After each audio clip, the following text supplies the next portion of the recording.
இதே சவுக்கு சங்கர் வந்து குண்டர்கள் சட்டத்தில் அடைக்கப்பட்ட ஒரு வழக்குல ம். நீதிபதி திரு எஸ்.எம். சுப்பிரமணியம் தலைமையிலான ஒரு அமர்வு. ம். அது வந்து சவுக்கு சங்கருடைய அந்த குண்டாஸ வந்து ரத்து பண்றாங்க.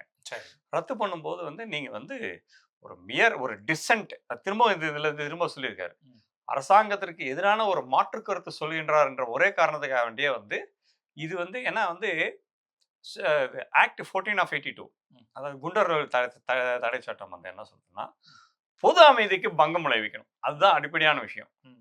இந்த பொது அமைதிக்கு பங்கம் விளைவிக்கிற மாரி என்ன நடந்திருக்கு? பொது அமைதிக்கு பங்கம் விளைவித்தால், ஒரு 4 பேரு பஸ் எடுத்து கல்லெடுத்து அடிச்சாங்க. இந்த கடைய உடைக்க சொன்னாங்க. இது எல்லாமே கண்டிப்பாக எஃப்ஐஆர் ரெஜிஸ்டர் ஆயிருக்கும். ம்.